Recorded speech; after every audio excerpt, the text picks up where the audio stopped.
Hello, everyone. Thanks for joining today's webinar. Hope you are safe and well wherever you are. The subject of today's webinar is, as you can see on the screens, is an update on the job retention scheme. And crucially, there's some announcements being made very recently to that. So I'm delighted to say I'm joined by Tim Thomas and Alice Tranter, both from our employment law policy team at Make UK.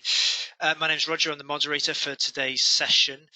Just before we get going, just a couple of housekeeping rules. There's quite a few of us, as you can imagine, on the session, so the lines are muted. If you've got any questions, put them through to the chat box, which you can see in the corner of your screens. We've got a little bit of time for Q&A at the end.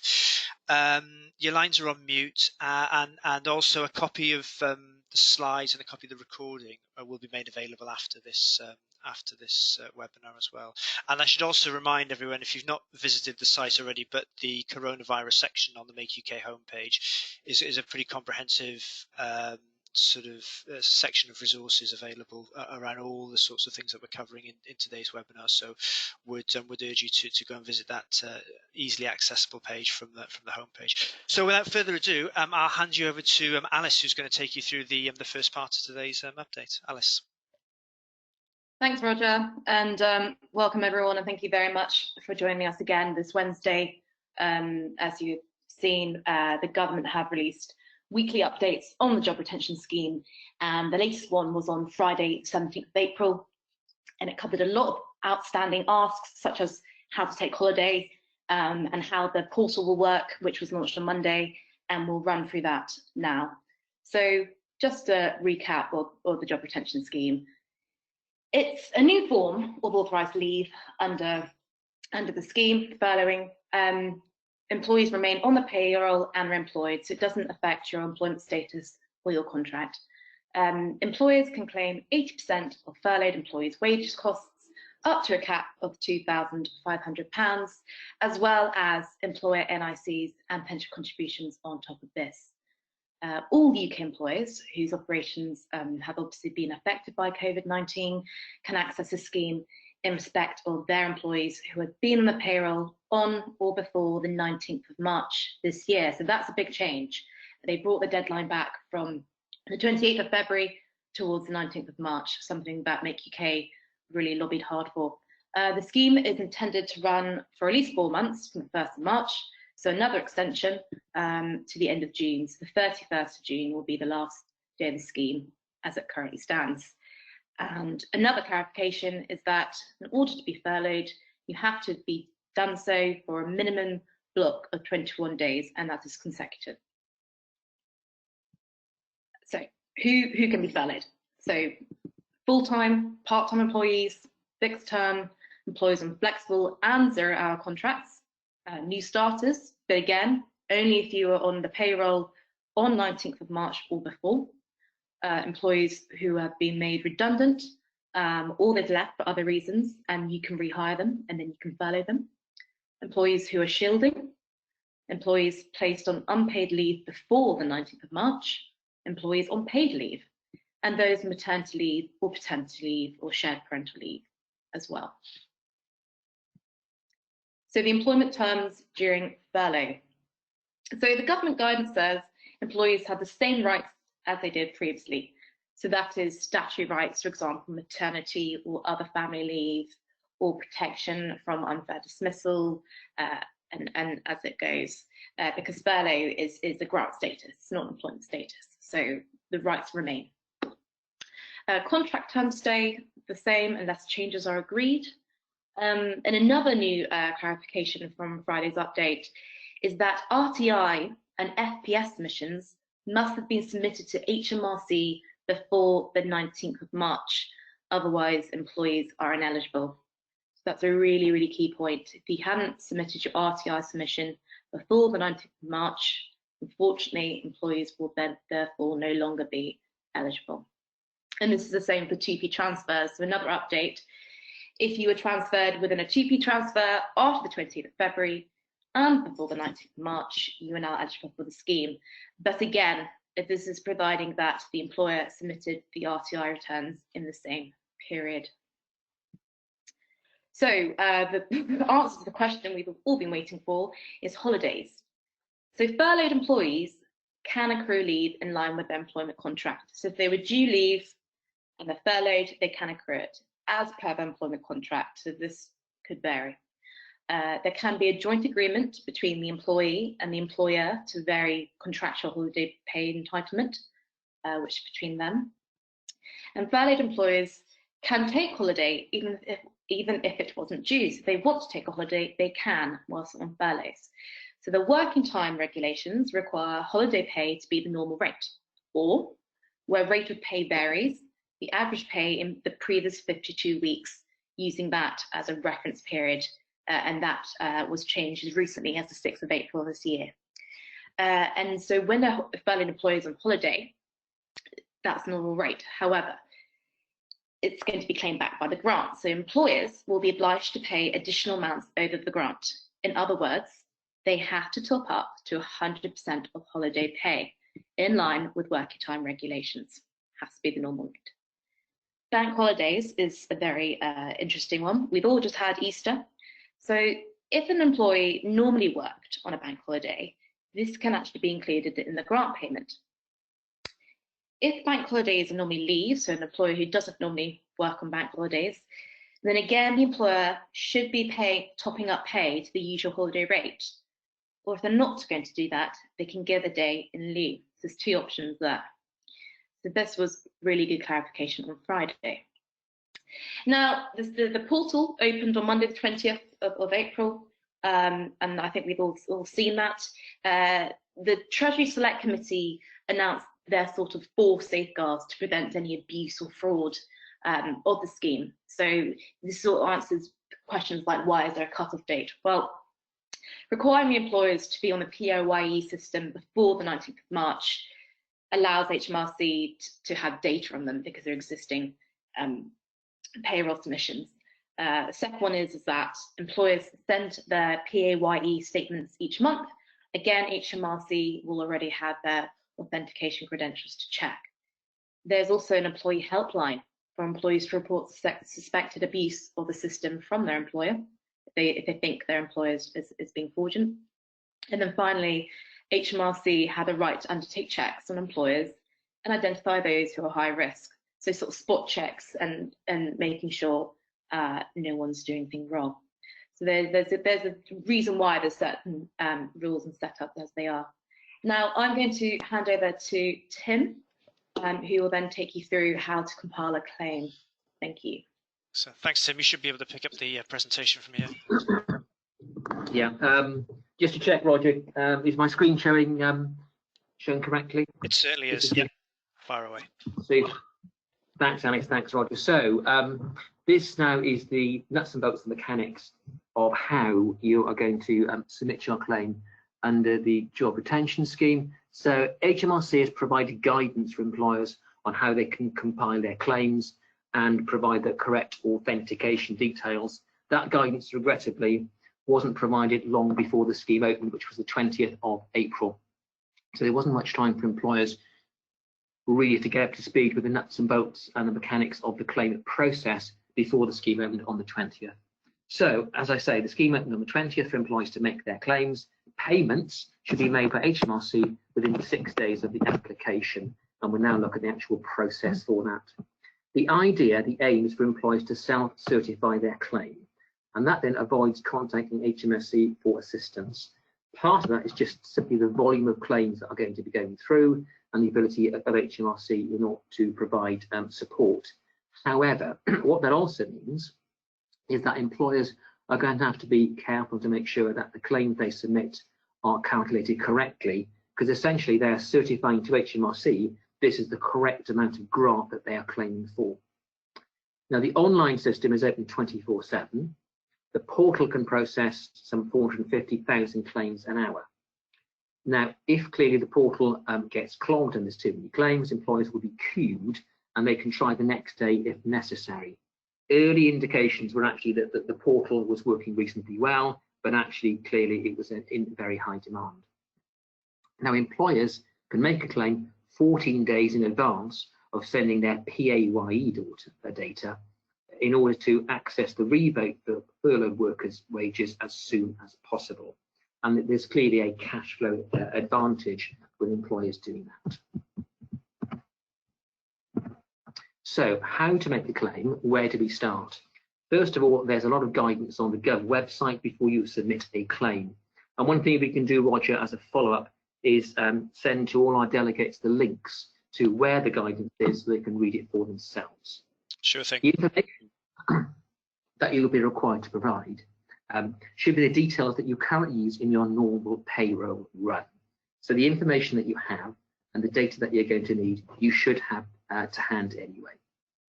Now, it's you as the claimant, it's your responsibility to ensure that the information provided is accurate. There's no real change there. Normally, in information you provide to HMRC, it's your obligation to make sure that what you're doing is completely accurate in accordance with HMRC rules. And if it is not accurate, then clearly HMRC can take action. You can't submit more than one claim during a claim period, for example, your April pay run, and should therefore make your claim shortly before or during your normal payroll run. You must claim for all employees in each period at one time, and you can't make changes to your claim. So that means effectively you can only submit one claim for everyone on one occasion. And you'll then receive your payment about 6 working days after making the application. So what information are you going to need in order to make your furlough application? Well, you're going to need the following: the number of employees that are being furloughed. You then need to provide the dates the employees have been furloughed to and from, the name and national insurance number of each furloughed employee, and as Alice covered in the early part of this webinar, that is likely to be for HMRC to track employees through the process, and it's clearly in part an anti-fraud measure. You're going to need your employer PAYE scheme reference number. You need your corporation UTR, your corporation unique taxpayer reference number, the self-assessment UTR or company registration number as appropriate for your entity. Your UK bank account details. Do remember that this scheme is only available if you have a UK bank account. Some questions we've had at Make UK from some members are they don't actually currently have a UK bank account for various reasons. That means that they can't access the scheme. The organisation's registered name, clearly, and the organisation's registered address. So a checklist of information that you're going to need before you start to make your claim. So the calculation part, and as I've already said, in terms of the calculation, you are responsible for making sure that it's complete and accurate. So some of this, if you've tuned into Make UK webinars in the past, you know, but for the sake of completeness, the total amount being paid to furloughed employees, and as you all know now, you can claim for 80% of your employees' wages to a maximum of £2,500 per employee. Lots of questions that we've had from members and non-members alike about how you calculate the 80% and what qualifies as employees' wages. We've got very, very detailed frequently asked questions on our website. So if you need to know how the bucket of wages is made up, upon which you calculate the 80%, please go to the Make UK website, front page, huge coronavirus banner, click on coronavirus FAQs, and you will find exactly what you need to do. The total employer NICs of the furlough rate, and bear in mind it's the NICs of the furlough rate we're talking about here, and total employer pension contributions up to a maximum of 3%. If you pay more than 3%, then you're capped at 3% for what you can claim. Now, HMRC has provided a claim calculator to allow you to check to make sure you're claiming the right amounts. And to access the gov.uk system, you will need to have information which most businesses readily have to hand. It's your government gateway ID and password and your active PAYE enrollment. Now, make sure you have as much of this information as ready and to go as possible, because the sessions time out after 30 minutes of inactivity. So a bit more on process. There are a series of steps for the online service. You need to confirm that you have furloughed your employees and then input the information about your organisation. After this, you need to confirm the claim and split the claim into the amount being paid to furlough employees, and then the total of pensions and national insurance contributions in respect to the furlough employees that you are claiming for. You also need to confirm your employees' details and enter the bank account details and your address. That's for payment purposes, but also, as Alice mentioned, it's part of the anti-fraud measures. Now, once you've submitted your claim, you will see a confirmation screen and you have a claim reference number. Now, within the guidance, the suggestion is that you print the confirmation screen or note down the claim reference number, because you will not be provided with an automatic confirmatory email. So that's the part of submitting your claim. What are you going to do now? HMRC will verify your claim and you'll receive funds within 6 working days. Make sure you keep that claim reference number, because you will not get confirmation of it. Make sure you keep your calculations that form the basis of your claim in case further information is required by HMRC. Part of the anti-fraud measures are clear that HMRC can audit this afterwards. And payments can be withheld or may need to be repaid in part or full to HMRC if the claim is based on either dishonest or inaccurate information, or is found to be fraudulent. But that is generally part of the claims process with HMRC in any event. So that's a quick whistle-stop tour of how you make a claim and what you are going to need to do. Roger, 2 bits of information I think we'll circulate. I've mentioned we'll circulate the link to the government website with information on it, and perhaps if we circulate the link also to the Coronavirus Hub at Make UK, that will help everyone work out how they calculate pay. Thanks. And at that point, I'll hand back to you. Will do. Thanks, thanks, Tim. In fact, that link to the FAQ section I've just posted now in the chat box, and again, it's a really comprehensive source of all information. We've got, I should say, we've got lots of questions coming through. I very much doubt we're going to get time to go through them all. There's that many questions. So again, please do look at the FAQ section on that website, which covers a lot of the questions that are being asked.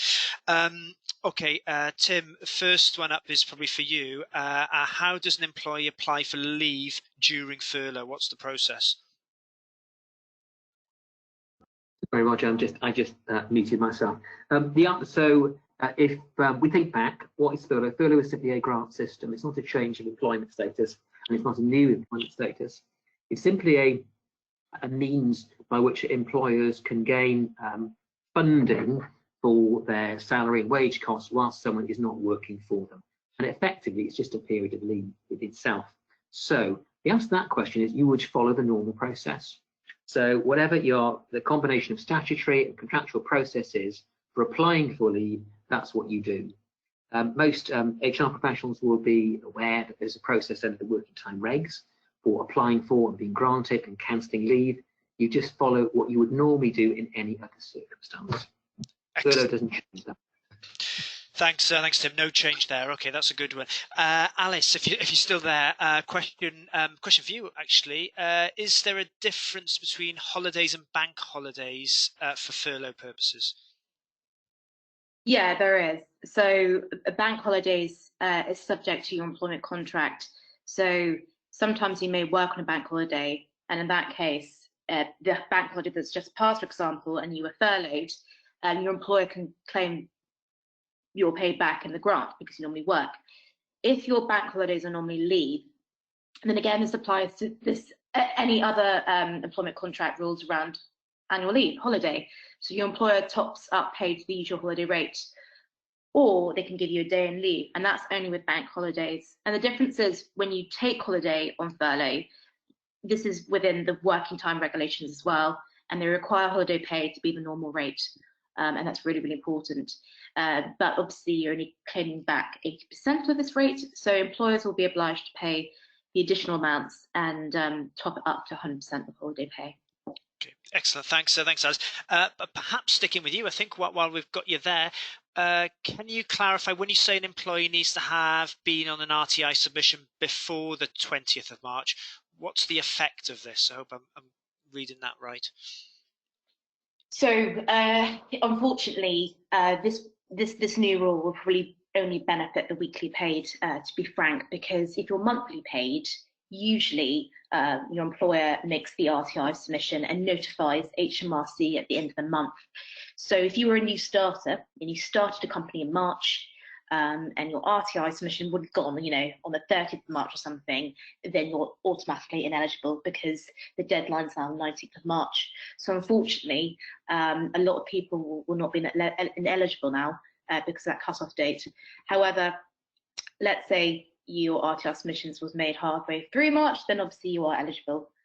This is just so HMRC have been notified of the payment process. Okay, thanks, Alex. Cheers for that. Okay, back over to Tim, perhaps. Tim, does the furloughed worker need to agree in writing to be furloughed? And we've had quite a few, I think, on this particular theme. So, does the furloughed worker need to agree in writing to be furloughed? Yeah, that's a tricky question, Roger. So thanks for that one. So whilst we've been on the webinar, we've had some more, I'd like to say, confirmation from government as to exactly what the position is here. I'll read it out and then I'll tell you what I think it means. So it says, to be eligible for the grant, employers must confirm in writing to their employee confirming that they have been furloughed. If this is done in a way that is consistent with employment law, that consent is valid for the purposes of claiming from the CJRS. There needs to be a written record, but the employee does not have to provide a written response. Now, that's what we've had since we've been on air, Roger. My take on it is this, that all the way along, there have been confirmation from government that in order to be furloughed, the employee has to agree. And whilst there was some Treasury direction which muddied the waters a little on it, broadly, there's been consistent message that the employee has to agree, and that should be in writing. I think, given the amount of reliance that employers will be placing on being able to claim the grant, the sensible thing to do is make sure that you speak to your employees, make sure they agree to be furloughed, and make sure you've got a written record of that. Now, it may be you don't need to provide that written record to HMRC, but just make sure that you've got the audit trail, and for each employee that has been furloughed, you have that written audit trail of their agreement. And that is probably the safe answer. Excellent, thanks, thanks, Tim. I hope that answers quite a few questions on that theme, actually. And again, I think that we do cover areas of that in the FAQ guide that's on the website. Tim, again with you, what are the pension implications during furlough? Right. Yeah, another good question, thorny one, Roger. And the answer is, I think superficially they're easy, but it might be more complicated. So when we went through the slides, we said that employers can claim up to essentially the auto-enrolment level, 3% of the furloughed pay, and that allows them to make that contribution to the individual pension scheme for the employee that they are furloughing. Now, clearly, actually, they might be due to pay more. So contractually, they might be required to pay more than that percentage, in which case, the only safe answer is make sure you pay the required contractual percentage if it's more than 3%. There's some various forms of guidance that have come out, and what we can do, Roger, is circulate to all the people on the call today the guidance that came out from the pensions regulator in this specific area, and also it's covered in our frequently asked questions. And what the regulator said for this, in certain cases where employers are making changes to pension arrangements, they need to consult with their workforce. Now, if they don't consult in the required manner, then the pensions regulator has enforcement powers. They've said that for furloughed workers, broadly, they won't use those powers. That does not mean to say that actually if you furlough a worker and you're paying, for whatever reason, a pension contribution that is less than they're entitled to contractually, then unless they've agreed to that, then you're still contractually due to pay the pension contribution under their employment contract. So I think there's a warning here, Roger, which is this: when you're furloughing workers, make sure that not only you get their agreement, if you're only paying 80% of pay, do make sure you look very, very carefully at the pension entitlements of those furloughed workers, and make sure you've got it covered off in the furlough agreement, so that if there is a reduction in pension contributions, that is agreed with the employee. And I think on all the questions we've had from our members, Roger, that is an issue that perhaps hasn't been highlighted enough. Okay. So a lot long-winded answer. We will get out the link to the pensions regulator advice and guidance on this, but the answer is think carefully if you're reducing pension contributions. Thanks, Tim. Thanks very much for that. Much appreciated. And thanks, Alice, as well, for taking us through the slides there as well. It's just about all we've got time for this quick update. Tim, I think you've flashed up an inquiries email address on the screen there. If you've got any sort of inquiries for Tim or for us, please do feel free to use that email address. For people on the webinar that take sort of advice and guidance through one of the HR packages, please speak to your speak to your advisor. And again, I know we've mentioned it a couple of times on this session, but it's worth visiting the FAQ guide on our website. It is a useful sort of source of lots of information. Much of the links that Tim and Alice have mentioned today, we'll endeavour to send round on an email, perhaps later on this afternoon, with just links to the guidance and again the FAQs that we've talked about. So look, that just leaves me to say thank you very much for attending today's session. Hope it's been useful for you. And Tim and Alice, thank you very much for your time as well.